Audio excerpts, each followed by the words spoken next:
Start. सभापति महोदय, मैं वित्त विधेयक का समर्थन करने के लिए खड़ा हुआ हूँ।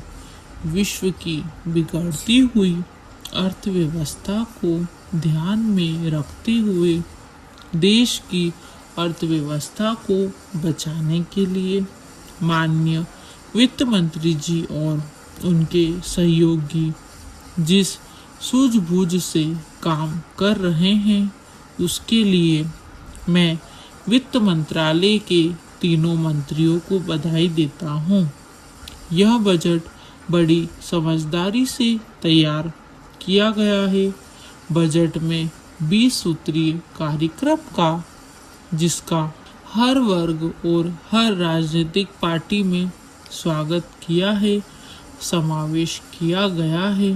सस्ते भाव की दुकान खोलने और ग्रामीण क्षेत्रों में उद्योग लगाने की ओर ध्यान देकर ग्रामीण लोगों और नौजवानों के शहरों की ओर भागने पर रोक लगाने का प्रयत्न किया गया है। ग्रामीण विकास बैंकों में 25% की वृद्धि हमारी प्रगति का प्रतीक है। इससे प्रकट होता है कि गांवों की तरफ हमारी नज़र गई है। जब तक हमारे गांवों का विकास नहीं होगा तब तक इस देश का विकास नहीं हो सकता। इस बजट में मध्य वर्ग के लोगों का ध्यान रखा गया है। महिलाओं की दिक्कतों को सामने रखा गया है और सरकारी कर्मचारियों के लिए वेतन आयोग बनाया गया है। ये सब स्वागत योग्य कदम हैं। पैरा। विरोधी पार्टियों के सदस्यों ने इस बजट के बारे में जो आपत्तियां उठाई थीं उनको ध्यान में रखकर वित्त मंत्री ने करों में राहत देने के बारे में कल जो घोषणा की है, मैं उसका भी स्वागत करता हूँ और उसके लिए उनकी प्रशंसा करता हूँ। कुछ परिस्थितियाँ अभी अभी पैदा हुई हैं, जैसे उत्तर प्रदेश में गन्ने के संबंध में कठिन स्थिति बनी। स्वयं प्रधानमंत्री जी ने उसमें रुचि ली और भारत सरकार की ओर से राहत देने की घोषणा की गई और उसको तुरंत लागू भी किया गया।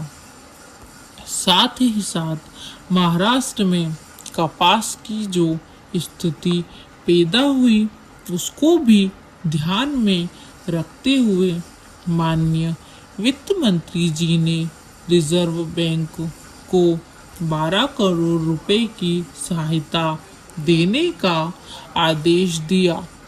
ये ऐसी परिस्थितियां हैं जो अचानक खड़ी हो जाती हैं, लेकिन वित्त मंत्रालय बड़ी समझदारी से फौरन उनके संबंध में कार्रवाई करता है। पैरा। इसी प्रकार जो बेमौसम बरसात हुई उसका गेहूं की फसल पर असर पड़ा, उस पर भी भारत सरकार ने ध्यान दिया। ये ऐसी बातें हैं जिन पर टीका करना बड़ा सरल है। हर व्यक्ति अपने क्षेत्र में विकास चाहता है, लेकिन दूसरी ओर करों की आलोचना भी की जाती है। इससे अच्छा निकाल तो राष्ट्र का उद्धार नहीं कर सकता है। देश में जो उत्पादन होगा और जो कर वसूल होगा उसी के द्वारा देश के हर क्षेत्र का विकास हो सकता है।